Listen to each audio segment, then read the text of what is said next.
The final battle with Jiren begins, and so do the losses.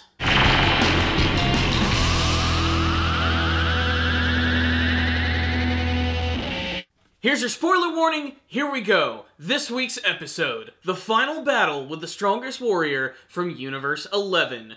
Goku, Vegeta, Android 17, and Frieza versus Jiren. It was awesome. Not a perfect episode, mind you, mostly when it comes to the animation and the artwork. That being said, this was a really exciting episode. And you know what? I think my favorite part about all of it was not even the action or even the sacrifice of Android 17. More on that later.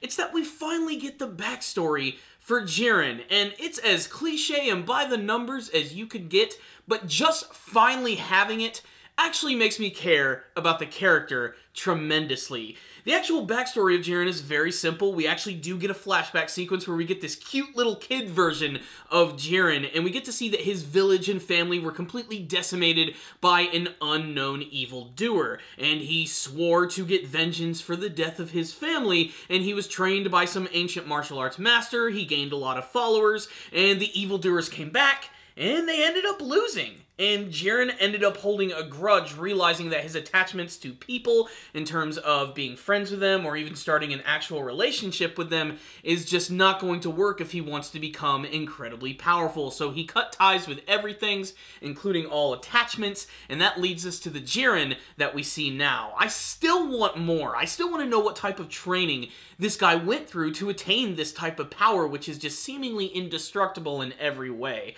That being said, finally just having a backstory for the character is something that I was really hoping for. I was kind of hoping we'd get something similar with Toppo and Dispo as well, but Jiren just, he does it for me right here. Belmont seems to have a lot of respect for Jiren as well, which is something that I didn't quite expect. Despite his clownish appearance, his consideration towards Jiren is very serious all of the time, and I really like that. He doesn't downplay him at all, and he truly does understand his insurmountable strength, and his display of it in this episode was great, especially when he powers up. He basically looks like he's on fire. He's just completely engulfed in this massive fireball of death, which subsides when he finally goes into battle, and the rest of the episode is basically just 17, Goku, and Vegeta teaming up against him, and none of their plans ever work. I will say, though, that one of the most surprising things about this episode is that 17 does manage to genuinely injure Jiren. Now, there have been a couple of points in the past where he's been hit by a surprise attack. I don't know if he was injured by it, but he was hit, but this is definitely, I think, the first time we've seen Jiren respond to actually being damaged, with a part of his costume not only being damaged, but actually seeing scratches on his body. Definitely one of the coolest Android 17 moments in a series of cool Android 17 moments, even in this episode right here. We're not even going to get to that part quite yet. I still want to talk about some of the other great scenes. I loved the moment where Goku, Vegeta, and 17 were bouncing across all of the broken platforms and then launched their big ki blast at him from multiple directions. Jiren just erased all of it, just in an instant. Just such a great display of his power. And when they were all seemingly defeated, out of nowhere, we were all waiting for it, Frieza arrives, dive kicking from the sky, kicking Jiren square in the body and flying into the ground and then going into a little fisticuffs with him. This was a great moment for Frieza as he lost his composure. He didn't care about the rules anymore. He just wanted to kill Jiren. He goes gold, he gets right up in his face, and immediately gets defeated and goes back to regular Frieza. But he's still around. Just always wondering what's going to happen with Frieza has definitely been one of my favorite things about this arc, and you know he's always going to pop up to try something. What I will say is for him to actually, to push Jiren back, man, he just must have been so angry. It was a really great moment. But this episode is going to be one of the most talked about things because of what happened with Android 17. Android 17 might have died in this episode. I'm still going to wait until we actually get, the perfect confirmation of that. I still believe there's a possibility that 17 could still be around. But he performs this sacrificial play where he puts up barriers around Goku and Vegeta while Jiren is just destroying everything, and he ends up taking the brunt of the attack and then self-destructing and trying to take out Jiren, and we don't see a body, we don't see him go back into the stands and sit with everybody, but it's implied that he is killed, and because he's the one who actually did the self-destruction, Jiren is not going to be responsible for his death, so he's going to be able to continue on, and he's not going to be kicked out of the tournament. It's insane, to say the least. I'm not sure why he felt that he needed to do the self-destruct. Maybe it was to soften the blow of the actual attack, which was used by Jiren, so that it wouldn't damage the force fields around Goku and Vegeta. I also thought it was funny he didn't even bother to put one around Frieza, but Frieza is still around. I mean, he has to be. There's no doubt that he is, and I can't wait to see what he's going to do by teaming up with Goku and Vegeta. Just, man, I never expected anything like that in the series, and that's what I've really loved about this arc right here, is how it's challenging a lot of ideas, while also still being pretty classic in its own right, and just feeling like another epic part in the Dragon Ball saga. So, what's the rundown on this episode of Dragon Ball Super? 4 minutes left in the Tournament of Power, and things immediately just go into high gear. My only quarrel with this episode is that the animation and the artwork was okay at best. The first half of the episode, definitely not that great.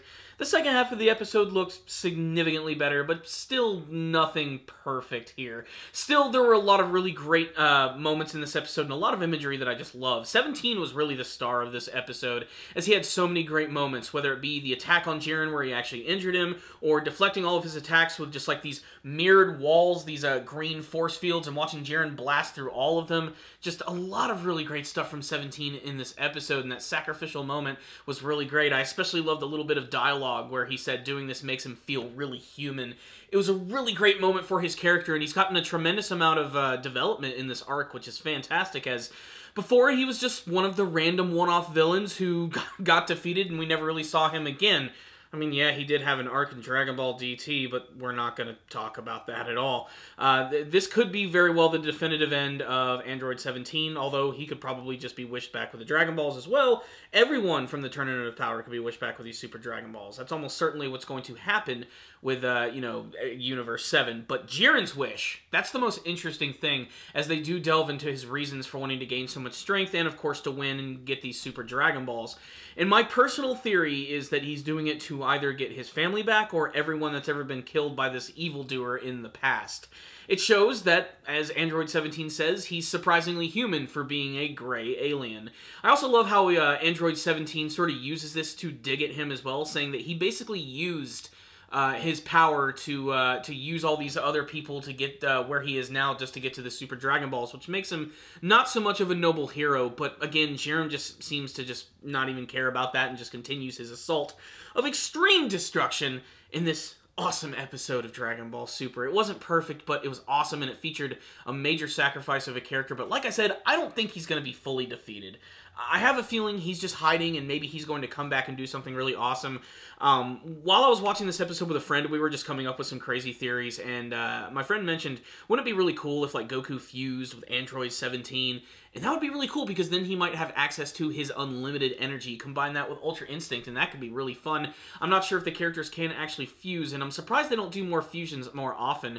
There's also a good chance that we will see the return of Vegito. I think it makes sense, and it would be poetic justice in defeating Jiren, letting him show that it can actually sometimes take a collective of people to take someone down, not just doing it singularly by yourself. And of course, it'd be really awesome just to see Vegito return, as he's only made really two major appearances in the series, being at the very end of the Majin Buu saga, and of course during the Future Trunks arc. So I'd like to see the return of Vegito at some point. I don't know if I want to see it here, because I still want to see more of Ultra Instinct, which we will definitely see. There's no way that this probably isn't going to end with Goku utilizing Ultra Instinct. Whether that be as just Goku or maybe Ultra Instinct Vegito combined with Vegeta's blue ability. I don't know. Like, the possibilities really here are crazy for the end of this arc. And I really hope that as we get closer to the end that they really start to up the production value and just go crazy. Because this is it, Dragon Ball Super. This is your chance to give us an epic finale. A finale that people are going to be talking about for years. This is the Dragon Ball franchise, one of the greatest anime series of all time, arguably the most influential in making anime popular in North America, we need to see something crazy going on here that's just going to get the world to explode and say that Dragon Ball is here. It might be going away for a little while, but it's going to come back in full force. So, can't wait to learn about that. This episode right here, though, I mean, I loved it. You know, even some of the flaws, it was still a pretty stellar episode of the series, which is why I'm going to give this one a 4 out of 5. That's right, a good episode! I'd love to hear your thoughts about it. Please tell me in the comments section below what you liked about this episode, favorite action scenes, is 17 actually dead, or is he biding his time for another sneak attack, and what do you hope to see from the finale of Dragon Ball Super in the battle with Jiren? Thank you guys for watching. I'll see you guys next time, and as always, stay down, baby.